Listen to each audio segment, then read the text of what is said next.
The wind rattled the chain-link fence, carrying with it the sharp sting of humiliation. Emily Carter pressed her back against the cold steel, her palms flat, trying not to tremble as the boy leaned in.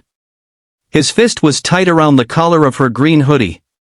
His breath smelled of soda and cheap bravado, and behind him, laughter rang out like gunfire. A half-circle of teenagers recorded with glowing screens, each one desperate for a viral moment at someone else's expense.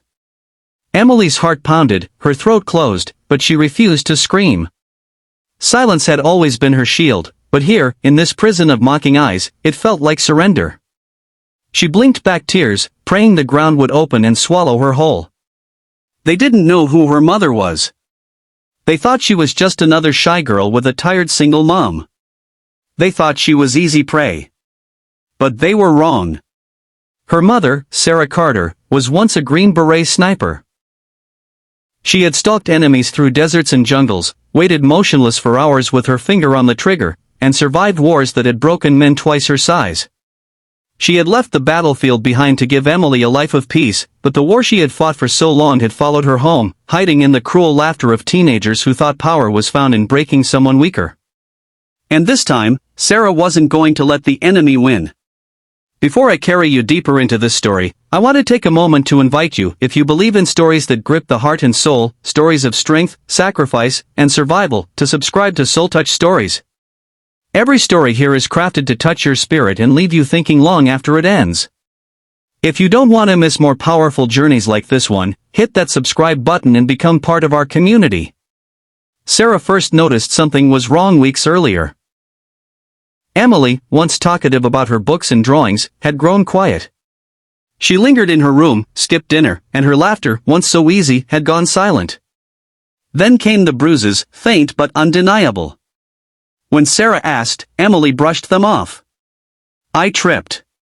It's nothing." But Sarah knew better. She had seen that same hollow look in the eyes of young soldiers, people who had endured too much, too soon.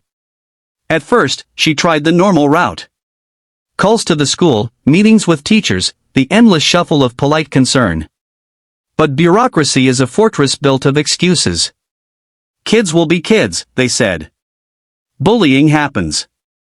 The casual dismissal hit Sarah harder than any bullet she had ever faced. No. Not her daughter. Not this time.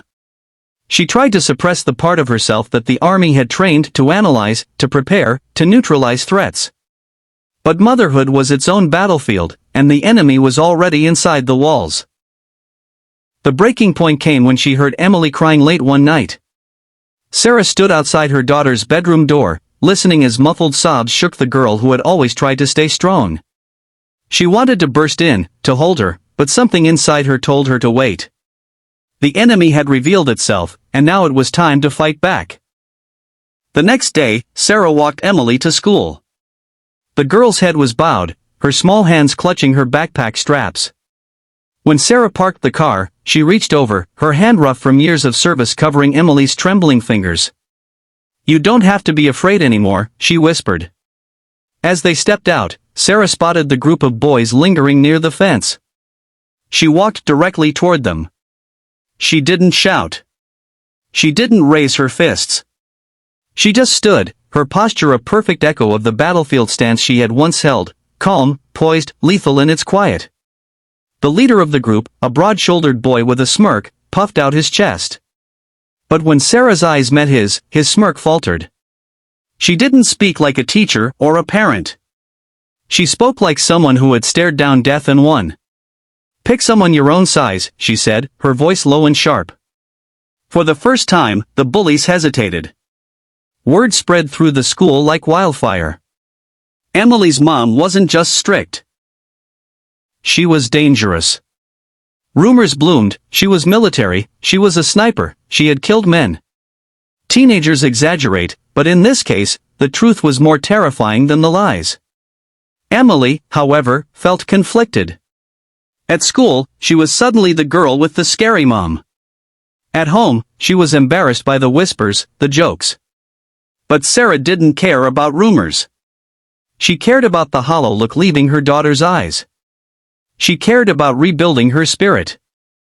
That night, Sarah pulled a box from under her bed.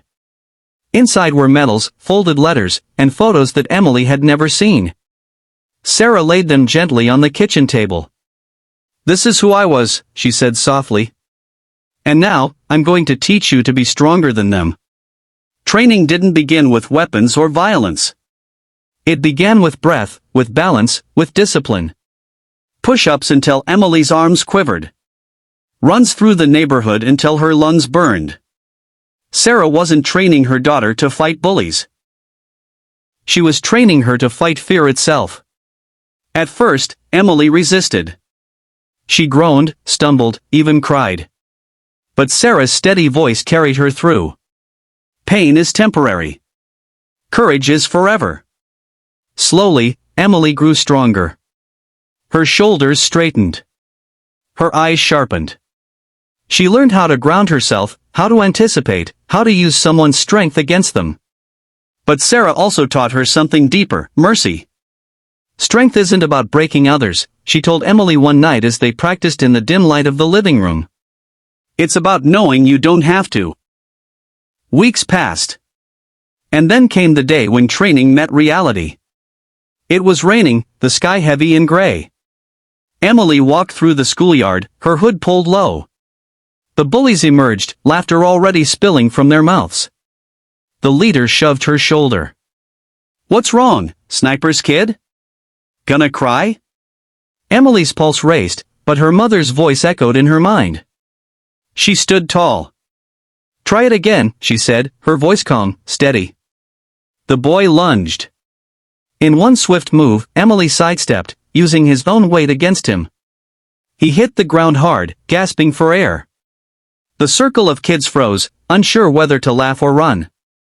Emily didn't gloat. She didn't hit back. She simply turned and walked away, her steps confident, unshaken. At the gates, Sarah was waiting. Their eyes met, and in that silent exchange was a lifetime of understanding.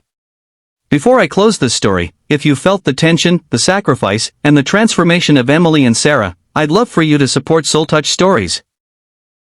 Like this video, share your thoughts in the comments, and don't forget to subscribe so you never miss the next journey. Your support keeps these stories alive. In the weeks that followed, everything changed. The bullies lost their grip. Emily became a symbol of quiet strength. And Sarah, for the first time, felt the scars of her past transform into something greater, a gift for her daughter. One evening, as the sun dipped low, Emily sat with her mother on the porch. "You were trained to take lives," she whispered. "But you saved mine instead."